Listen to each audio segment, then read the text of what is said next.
오늘 읽은 구절은 일반적으로 1장 1절에서 이제 32절까지는 이방인에 대한 이야기고, 그 다음에 2장부터 이제 1장 1절에서 16절까지를 유대인에 대한 이야기다, 이렇게 많은 학자들이 주석을 합니다.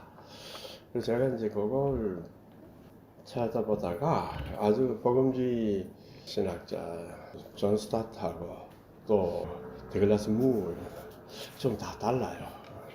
저는 이제 보면서 존 스타트가 옳겠다 이래서 저는 이제 존 스타트를 따릅니다.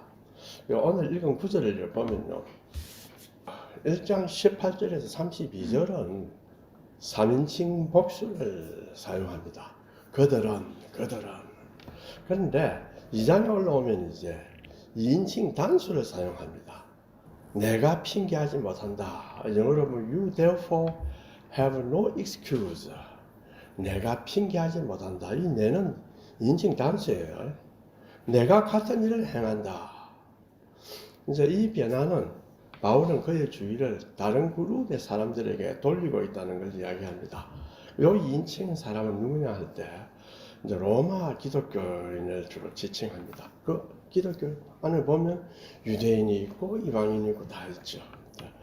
그런데 이제 이 외감 단수를 사용하느냐, 유하면 당신을 복수로 쓸 수도 있거든요.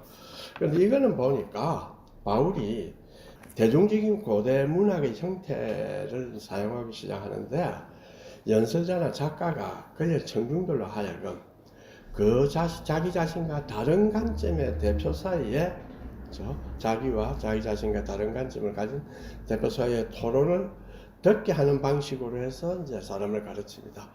그때 이제 듣는 사람들은 복수죠. 여러 사람이죠. 그러나 그 폼은 단수로 취합니다. 여기서 바울이 이야기하는 대상은 누구인가? 그러므로 남을 판단하는 사람아, 물론 누구든지 내가 핑계치 못할 것은, 이건 이제 바울이 누구 어느 하나를 지적한 것이 아니라 가상한 인물입니다. 아까 이야기했다시피 이걸 이제 이방인 이야기했으니까 유대인에게 주의를 돌린다 이렇게 생각합니다만은, 그걸 유대인이라 이래 하지 말고 그냥 일반 사람으로 이렇게 이제 보았습니다. 왜 이제 그렇게 했느냐 하면, 앞에 1장에 보면은 굉장히 죄악에 대한 이방인들이 죄를 많이 이야기하죠. 29절에서 32절까지 한번 죄를 세알려 보면요, 21개의 목록이 나옵니다. 나올 거 다 나옵니다, 성경에. 그러니까 그런 일을 한 사람은 누구냐? 이방인이다. 이렇게 해서 이방인으로는 몰았어요. 그런데 FF 브루스 같은 아주 위대한 그 김세윤 박사의 선생입니다. 위대한 이제 성서신학자인데 하는 이야기를, 그 당시에 보면은 반드시 그렇지 않잖아요. 지케로나 서토아 학파의 저명한 인물들은 모든 인간의 동정성을 설파하고 퍼지는 악을 인정하고 날마다 자기 성찰을 실천하고 또 가르쳤고, 속된 우상숭배를 비웃고 도덕적 안내자의 역할을 맡았다. 이렇게 자신들을 자랑스럽게 여기는 교육받은 이방인들을 바울은 염두에 두고 있다, 이렇게 또 이야기를 합니다. 핵심되는 것은 유대인들만 아주 선하게 다 살았고 이방인들은 다 악하게 살았다. 이거는 이제 잘못됐다. 왜냐하면 성경에 보면은 일반은 종을 있기 때문에, 그래서 유대인과 앞에 그런 이방인이고 이 장은 유대인이다 하는 것은 이게 잘못이다, 이렇게 이제 이야기를 합니다. 사실은 유대인이나 이방인이나 동정한 것은 뭐냐면 둘 다 창조주에 대한 혹은 심판자에 대한 어느 정도의 지식을 가지고 있으며, 둘 다 그럼에도 불구하고 그 둘 다 어리석은 행동을 한다. 바울이 이제 묘사한 1장 32절하고 2장 2절에서 나오는데, 이런 행동들을 하는데 그들의 차이점은 뭐냐? 자신들이 옳지 않다고 아는 일을 행하며 그 일을 행하는 다른 사람들은 옳다고 한다는 게 1장 3절. 이방인들이 그런 거고, 그들의 차이점은 자신들이 옳지 않다고 아는 일을 나중에 나쁜 것이다 하면서 하는데 그 일을 행하는 다른 사람들을 무슨 다 한다. 그런데 그걸 하면서 다른 사람들 하고 있는 거는 나쁘다 생각 안 해요. 다 옳다. 다 똑같아. 자기는 알고는 있어. 이 나쁜 일이다 하면서도 저 사람 이걸 나쁘다고 하지 않아요. 같이 공범으로 하고 있는 거죠. 그런데 이제 유대인들은 보면 또 좀 그렇지 않습니다. 자신을 심판자로 세워서 이제 의도적으로 관계를 맺지만은 자신들도 같은 일을 하는데 깨닫지만 유대인들은 자신은 같은 일을 저희들하고 하고 있지만은 자신들은 선하다고 생각을 해요. 그건 희한해요. 그건 유대인들은 왜 우리는 원래 하나님의 그 복을 받은 선한 사람이다. 그러니까 나쁜 일을 한다 이거야. 나쁜 일을 하지만은 자들은 나쁜데 우리는 실수다 이래야 되는 거죠. 실수다. 그런 상황입니다. 그래서 이제 뭐라고 하는가 하니까 바울이 네 판단하는 사람아, 판단하는 사람아, 남을 판단하는 사람아, 누구를 막론하고 내가 핑계지 못할 것은 남을 판단하는 것으로 내가 정죄하는 것이다. 이렇게 이야기합니다. 내가 그러면서 내가 같은 일을 행한다. 유대인들에게 되고 또 아까처럼 하나님 계신다는 걸 알고 있는 사람들. 사실 사람들을 다 가져보면 하나씩 물어가면 많이 압니다. 그래서 이제 우리 옛날에 소크라테스가 인간에게는 원래 지식이 있다. 지식이 없으면 인간은 새로운 지식을 얻을 수가 없다. 하는 것이 이제 소크라테스, 플라톤 사상이었어요. 지식이 있다. 어떻게 그거 보여주느냐? 아무것도 모르는 농부한테 질문만 해가지고 기하학적 진리에 도달하는 것을 보여줘요. 그러면서 원래 알고 있다. 그 어떤 의미에서는 굉장히 기독교적입니다. 우리는 하나님 형상대로 창조했고 하나님이 있다는 걸 최초에 알았지만 우리가 타락했잖아요. 그러니까 속에 하나님이 있다는 걸 알고 있다. 우리가 이제 때때로 다른 사람의 수치스러운 일을 하는 걸 보면 막 분노를 합니다. 그러나 자기가 똑같은 일을 하고 있지만 그에 대해서는 별로 심각하게 생각하지 않습니다. 그렇죠? 그 다음에 보면 자신에게 대해서는 굉장히 너그럽습니다.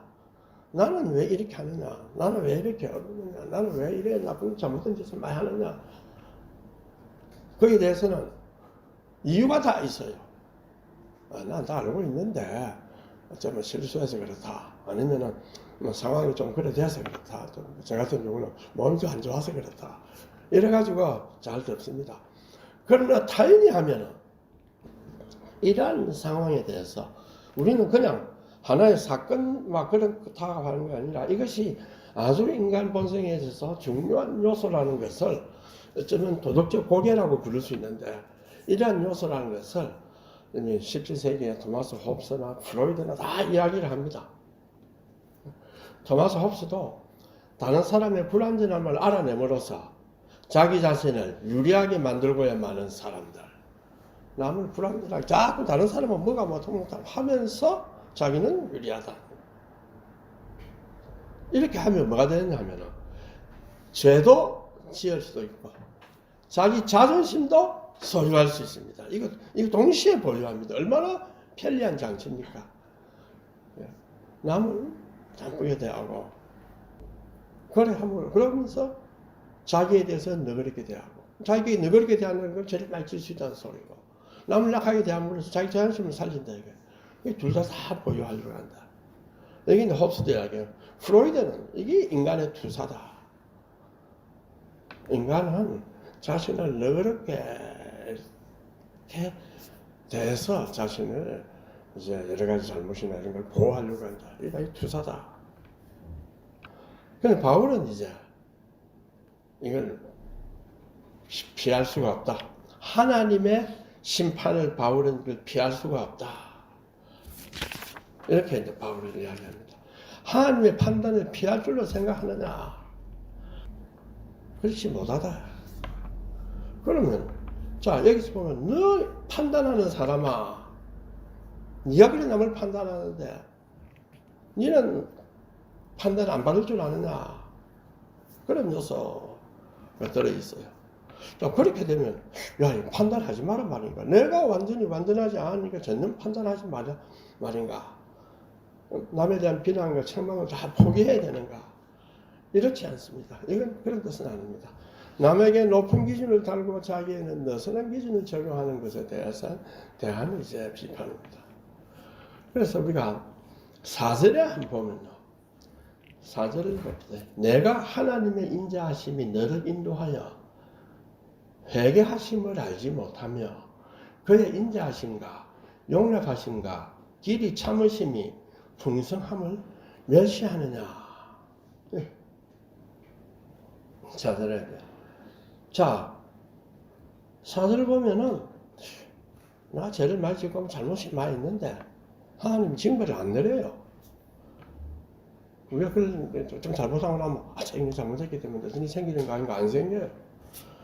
그래서 이제 바울이 하나님이 오래 참는다 이거예요. 하나님이 오래 참기 때문에 그 인자하심 때문에 당장 징벌을 내리지 않는다. 그러니까 하나님 벌 안 내린다는데 마음대로 하면 되겠다. 우리 아버지는 내 좀 잘못해도 다 용서해 주니까 마음대로 해도 되겠다. 할 때 그걸 바울이 말하느냐. 네가 하나님을 멸시하느냐. 하나님을 멸시하느냐. 이렇게 이야기를 합니다. 그런데 5절에 신기한 것은 내 고집과 회개하지 아니한 마음을 따라 진노의 날 곧 하나님의 어려우신 심판이 나타나는 그날에 이 말 진노를 내게 쌓는도다. 내게 쌓는도다.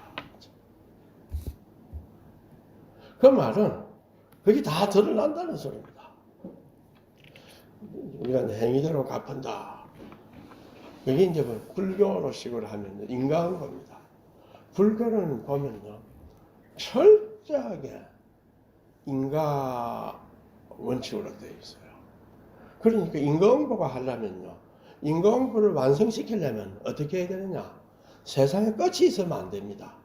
끝이 있으면은 맨 끝에 태어나가지고 한 사람은 억울하든지 덕을 보는지 알 거 아닙니까? 예? 얼마나 끝이 있으면 안 돼요. 그러니까 뺑뺑 끝까지 돌아야 됩니다. 인가론에서 불교의 많은 그 연기에 의해서 연기를 분석을 하면 인가론인데 딱 그렇게 됩니다. 그럼 기독교는 그렇지 않습니다. 그걸 깨트릴 수 있는 것이 주님의 신이 이 땅에 와서 고난 당하는 거기서 이제 깨트리는 거죠. 은혜로서 깨트리는 겁니다. 물론 이제 불교에서도 깨달음으로서 인간 사슬을 깨뜨리자 하죠. 거기서 쓰죠. 그 다음에 이제 우리가 6절에 보면 하나님께서 각 사람에게 그 행한 대로 보응하시고, 예수님도 그렇게 말씀하시고 바울도 그렇게 또 말씀했습니다. 자, 그러면 사실은 앞에 우리가 하나님은 외모로 취하지 아니하신다 하는 걸 갖다가 앞에 제가 제목을 했어요. 외모로 취하지 않는다는 말이 무슨 말인가? 외모로 취하지 않는다는 무슨 말이냐? 우리가 제일 머릿속에 나올 때 외모와 중심, 중심을 취하시지 외형을 취하지 않는다. 왜? 외형은 우연에 의해서 결정되거나, 외형은 인간이 자기 의도와 관계없이 꾸밀 수 있거나, 또 외형은 신분 같으면 사회적 신분에 의해서 외부 세계에서 결정되거나 이런 거니까, 이걸 가장 중요시하면 어떤 문제가 발생하냐? 하나님의 선하심에 맞지 않다. 그럼 중심을 따라 결정해야 된다.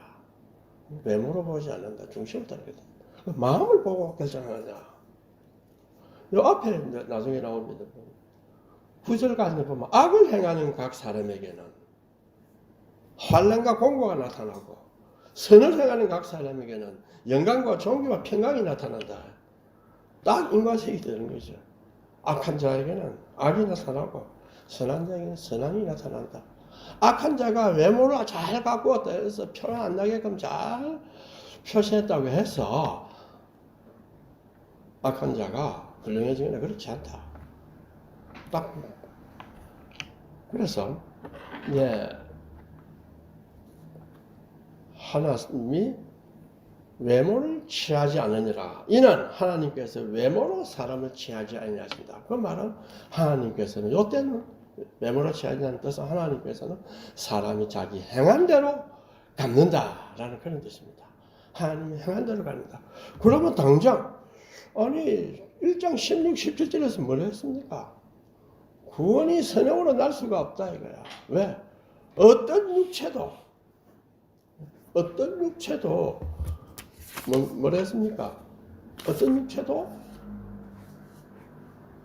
구원받을 자격이 있는 사람이 없다 이게. 구원이 만약에 선행으로 이루어진다면 어떤 육체도 구원받을 수 있는 자격이 있는 사람이 없다. 그렇기 때문에 구원은 이것 때문에 이 사람과 어떻게 해야 됩니까? 주님이 자기 희생을 하고 그 사람 위해서 너희들이 주님이 믿으면 구원을 받는다 이렇게 했어요. 그럼 그렇게 했는데 지금 바울은 뭐라 했습니까? 그 6장에 하나님께서 각 사람에게 그 행한 대로 갚으리라. 이게 진짜 무슨 뜻이냐 하면 사람은 다 하나님은 행한 대로 갖게 되어 있습니다. 언제? 심판의 날입니다. 심판의 날은 구원을 또 우리가 하나님이 주지만은 목적은 공개하는 날입니다. 하나님이 자기 판단을 그때 결정하는 것이 아니라 내 판단이 얼마나 정당한가 하는 것을 입증하고 알리는 날입니다. 그래서 심판날. 그렇기 때문에 죄를 많이 짓고 하는 자는 어쩌느냐? 나오죠. 참고 선을 행하는 자라면 영광과 존귀와 썩지 아니하는 것을 한다.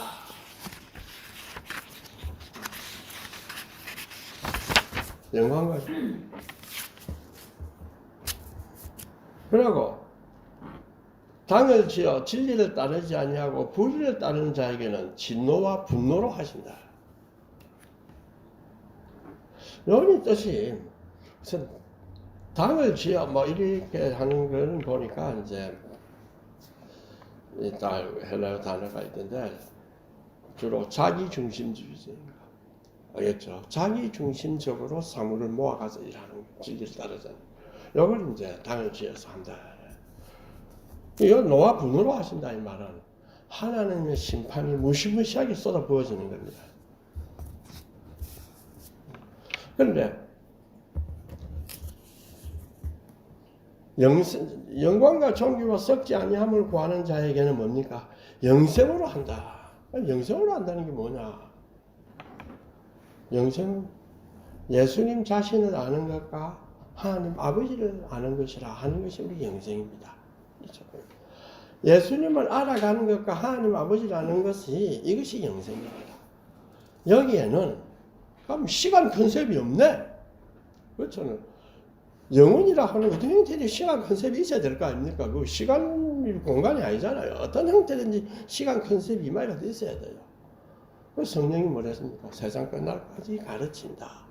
또 하나님이 안다고 하는 것은 하나님을 향해 예수님을 잘 알려면 어찌해야 되겠습니까? 어마무시한 노력도 필요하고 어마무시한 단락을 하려면 어마무시한 시간이 다 필요합니다. 딴 말을 주님을 아는 것과 하나님 아버지를 아는 것 할 때 거기에는 시간이 뭐니 다 포함됩니다. 그게 영생입니다. 그래서 우리 그 귀한 거고 왜? 영생은 즐거워야 될 거 아닙니까? 그렇죠. 영생은 즐거워야 됩니다. 즐거운 요소가 없으면 영생이 우리에게 지옥이죠. 똑같습니다. 그렇기 때문에 알며 오는 즐거움, 아버지와 교제하는 즐거움, 예수님과 교제하는 즐거움, 이런 모든 것이 담긴다면 시간 컨셉도 들어가 있어요. 시간이라는 말을 안 하고 정의하는 같이 보이지만 다 들어있습니다. 우리가 추구하는 것은 우리가 인생의 궁극적 목적이 뭐냐 하는 거하고 우리가 행하는 것, 우리 자신이나 다른 사람을 섬기는 우리의 행동, 우리가 해가는 것. 이렇게 이 결합이 이루어지는 것이 소위 영생의 삶입니다. 상상 중에서 많이 나오죠. 인간이 선택하는 두 가지 야망이 있습니다. 하나는 물질적인 복입니다. 그 하나는 하나님 나라입니다. 물질적 복이라는 것은 물질적 재산만 말하는 것이 아니라 명예도 폰도 다 포함됩니다. 그 다음 또 하나는 하나님 나라입니다. 또 인간이 선택할 수 있는 두 가지 행동이 있다면 뭡니까? 예수님의 가르침을 실천하는 것이 있습니다. 그 다음에 전혀 실천하지 않는 것이 있습니다. 그 다음에 옆에 영광이 있더라. 영광과 종기와 영광이라고 할 때는 그럼 무엇이 영광입니까? 영광, 종기, 무수한 단어를 쓰는데 하나님 자신이 나타나는 것입니다. 이 영광입니다. 그렇죠? 참고 선을 행하면 하나님 자신이 우리에게 나타난다. 그 다음에 종기는 뭐냐면 하나님이 그것을 승인해 준다. 그 다음에 마지막에 썩지 아니함을 구하는 자에게, 영광과 존귀와 썩지 아니함을 구하는 자에게 하나님이 좀 나타나 주십시오를 바라는 사람.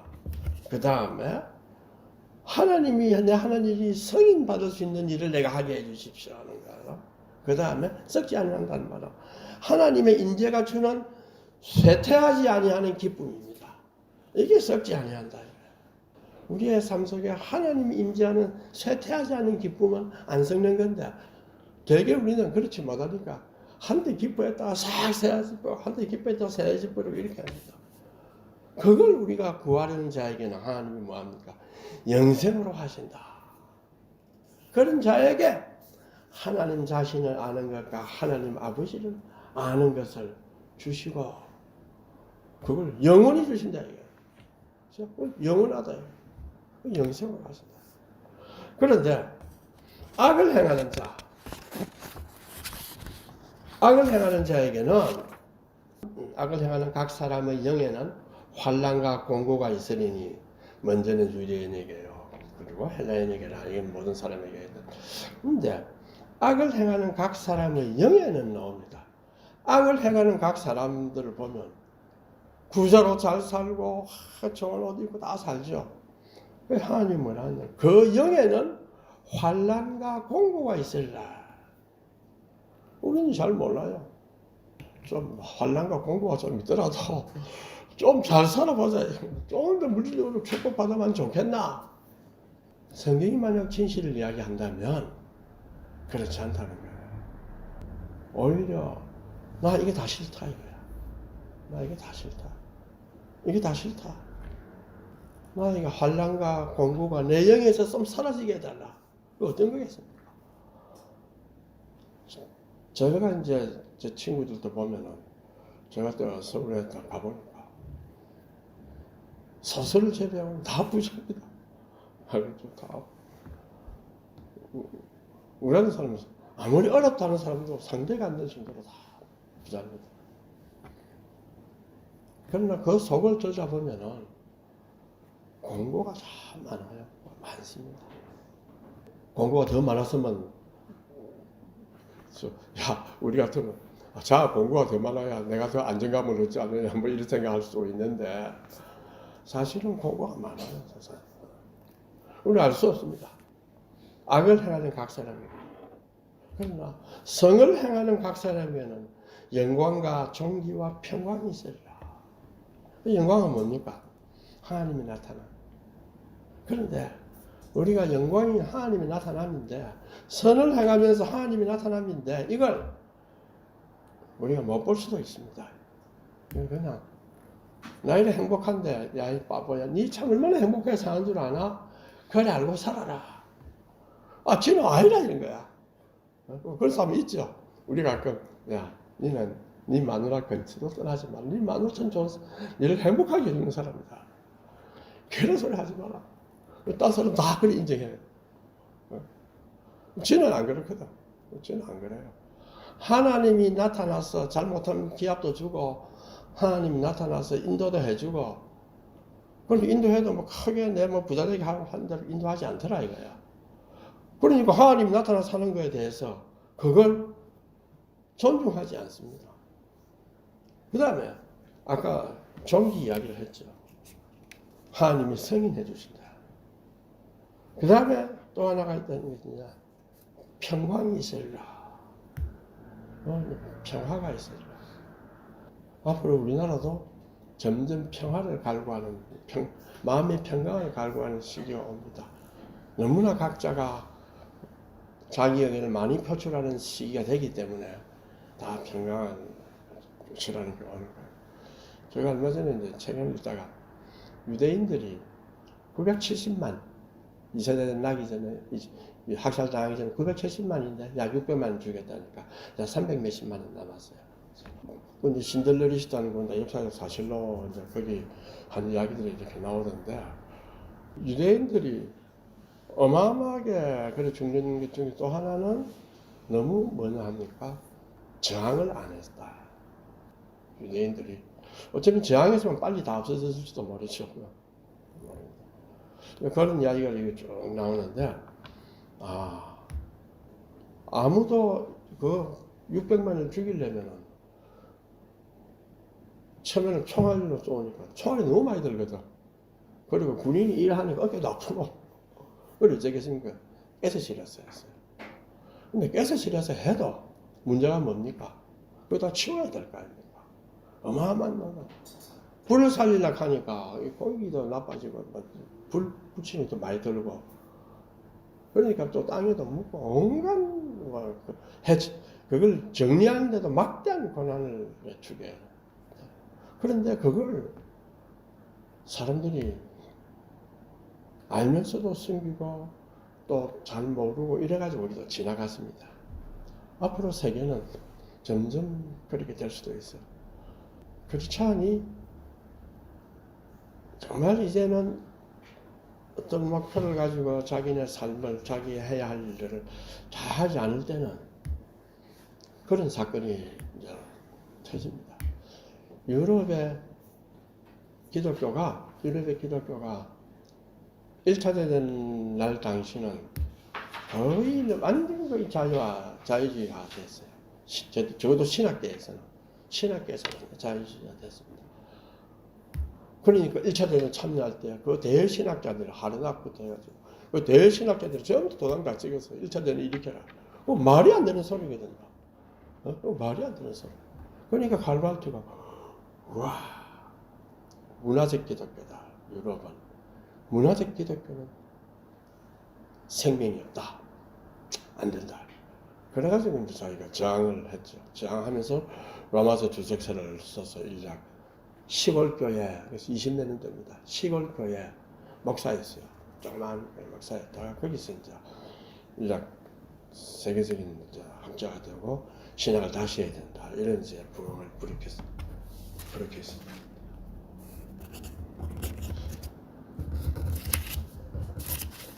자, 우리가 선을 행할 때에 피곤합니다. 힘듭니다.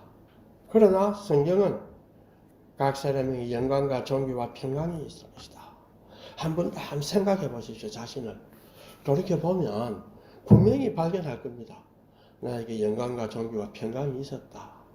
하나님은 그걸 주시려고 한다 하는 걸 발견할 겁니다. 그러나 가끔 너무 바깥 세상에 눈이 어두워가지고 그걸 발견을 못해요. 거기 와도 나중에 깨달을까? 그거 잘 몰라요.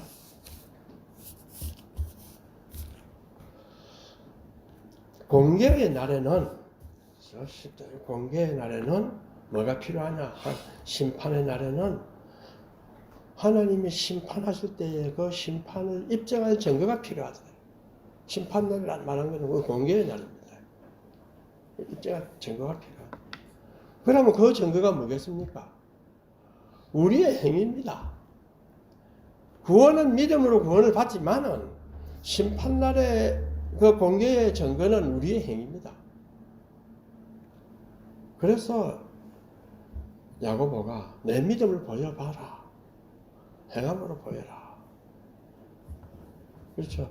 그 다음에 바울도 사랑의 역사를, 사랑의 순종을 하라. 이런 것들을 다 이야기를 합니다. 그리고 바울은 네가 믿음으로 구원을 받았으면 그 은혜를 생각한다. 은혜를 생각하면 어떻게 네가 죄를 감히 지으려고 자꾸 생각을 하느냐 이야기를 하죠.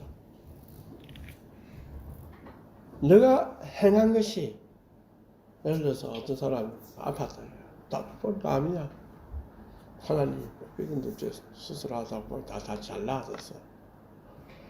막 생각해 보는 거라. 내가 그때 너무 잘못을 많이 했구나.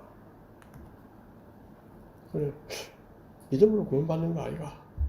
하나님은 잘못 많이 한 거에 대해서는 이제 좀 잘 듣고 싶을 거 아닙니까? 믿음으로 구원받는데. 그러다가 이제 이 친구가 이걸 읽었던가 봐.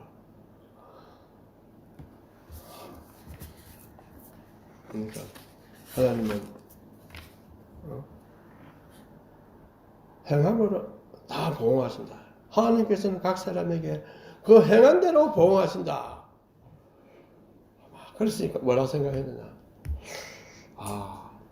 하나님은 행한 대로 보응했기 때문에 과거에 자기가 음식습관 잘못 살아와서 나한테 이런 안 해왔구나. 이런 생각을 했던가. 행한 대로 보응하시는가.